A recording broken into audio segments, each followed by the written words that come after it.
All right, Browns fans, we got to talk.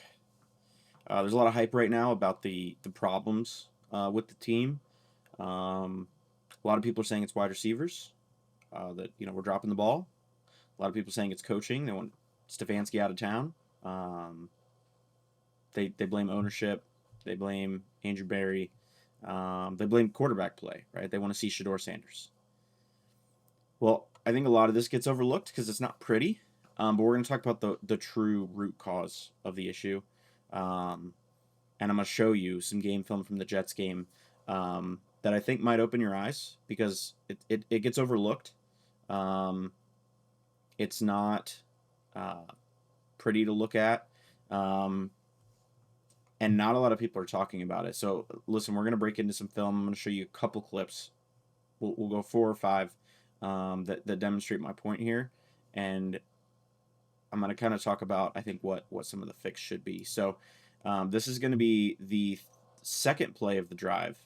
And I'm going to slow it down here to 0.5 speed. And this is going to be a run play to the Browns' right. And I want you guys to look at this. So the one thing you're going to notice here is Ethan Posick is going to pull. And there's going to be a hole created here. So we got some motion. Nobody moves with him.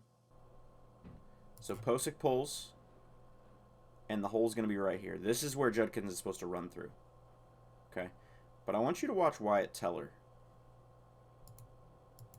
He's beat already. The ball's not even handed off yet. The ball isn't even handed off yet. And look at this hole here in just a second. So he gets beat. Even Batonio kind of gets beat. Posick can make this block. Look at this space.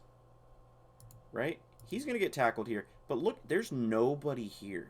You maybe have a corner. Maybe the safety can come over. But you're talking, Judkins open field, breaking a huge gain. Right? And so the guy that Teller's supposed to block ends up making the tackle, along with some linebacker help. And listen, we haven't had a ton of problems in the run game. Maybe some just being stagnant. But this just is one of those plays. It's 1st and 18. We probably get the first down here. If not, it's second manageable, right?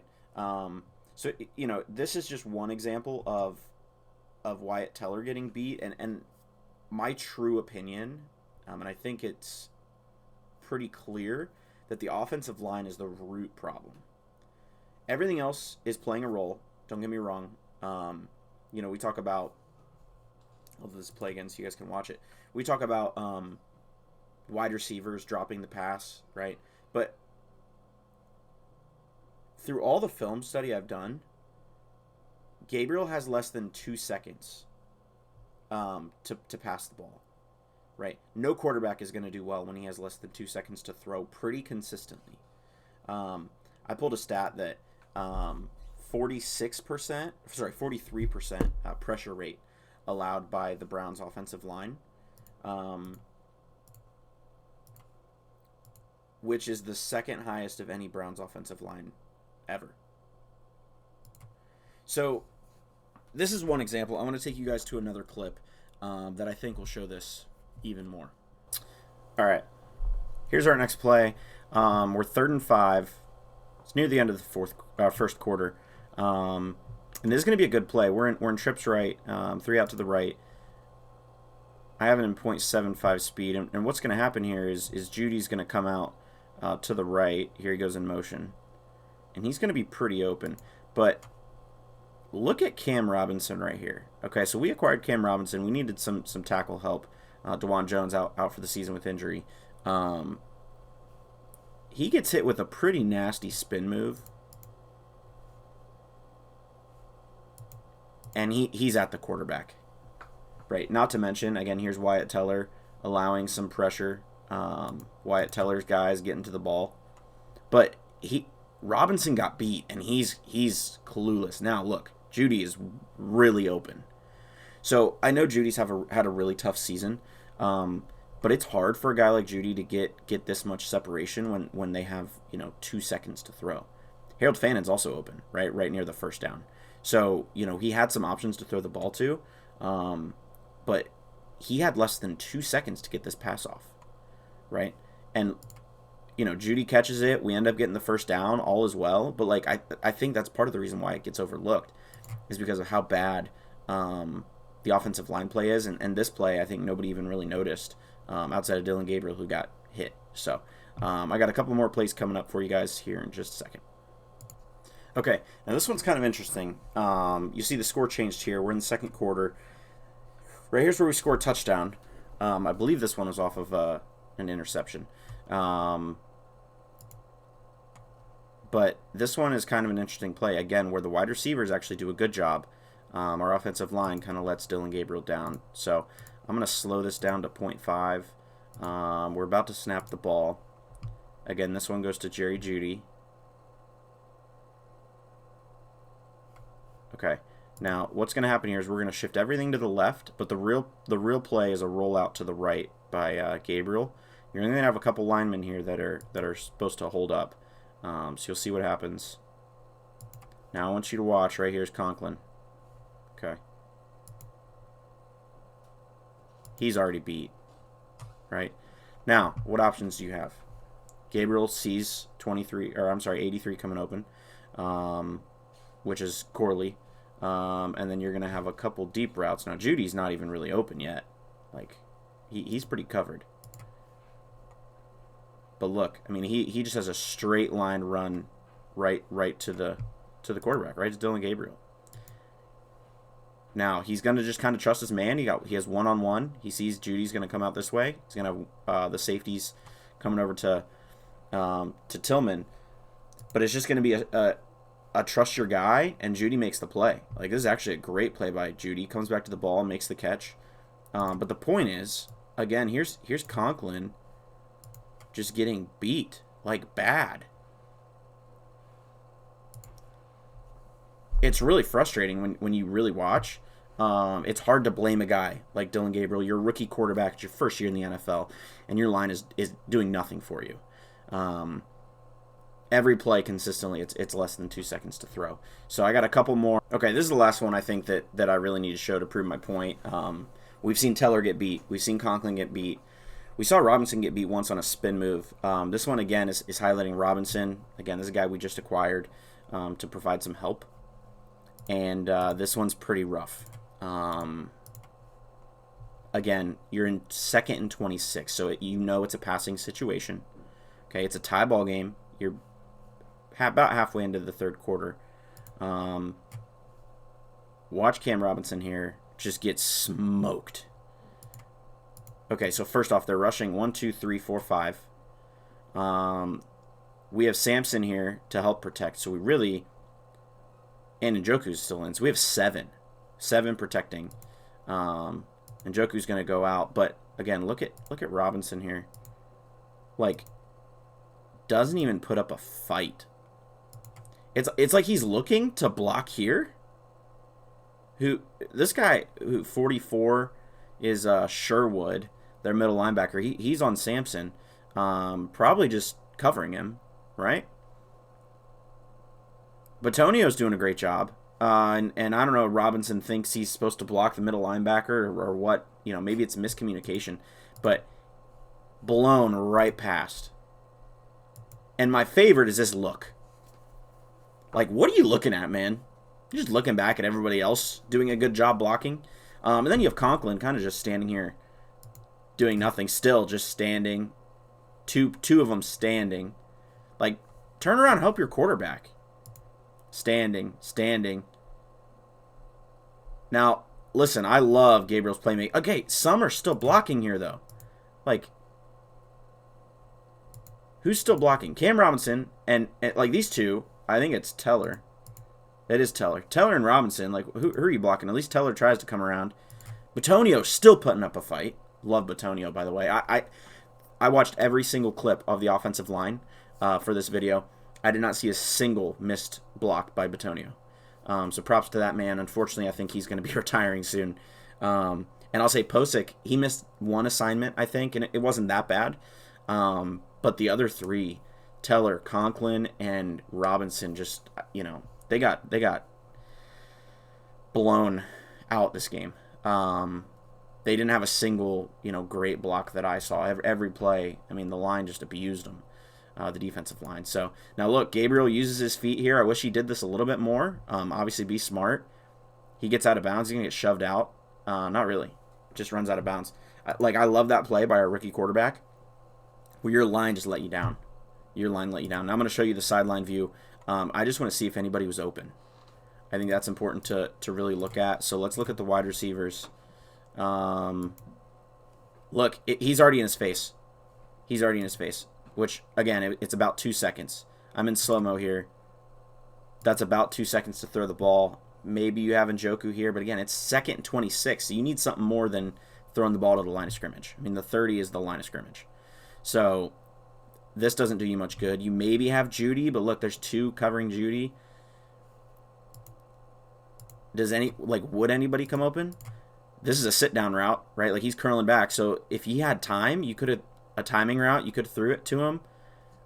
It's probably a 12-yard gain, 13-yard gain. Could be a good play. They just don't have time to get open, especially when, you're. Don't get me wrong, you're in a bad situation already. I think a sack was taken right before this, but your line is not holding up at all. So let me give you guys a little bit of a summary of what the Browns' problem is and what we can do about it.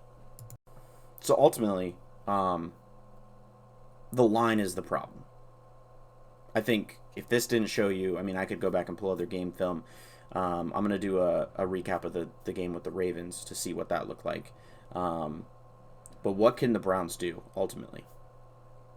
Okay, first off, let's talk about the Shadeur thing. Is putting Shadeur in going to help? Probably not. I mean, maybe he uses his legs more and can make some plays, which he's going to have to do if you put him in, because the right side of your line and your left tackle are not doing much for you. So I don't really think that that's the solution. Do I really think that Gabriel or Shadeur is the quarterback of the future? I don't, just to be honest. Maybe you found that diamond in the rough, right? I mean, Shadeur was projected to go in the first round, but I think there's a reason why he slid so far. And that's because of what the true talent was seen. I think, his dad put him in a great spot, Colorado, and he played really well there. But he was in a really good situation, and most situations aren't like that in the NFL, right? You have top tier talent. It's not going to be as good of a situation most of the time. I do like Gabriel's brain, but he doesn't have enough time to make the play that he needs to make. So ultimately, I don't think he's your guy. He could be. I just don't like a lot of the physical attributes. He's pretty short.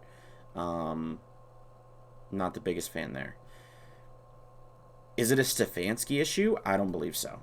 Now, I do like him giving up play calling. Originally, I wasn't so sure if I'd like that. The play calling looked good against the Jets. The problem was the execution. It wasn't the design. There was a lot of plays that I looked at where, if we had a lot of time, I'd show you, where the design of the play was perfect. It was there. We just didn't execute. Just the one-off on special teams, is it Bubba Ventrone's fault? No.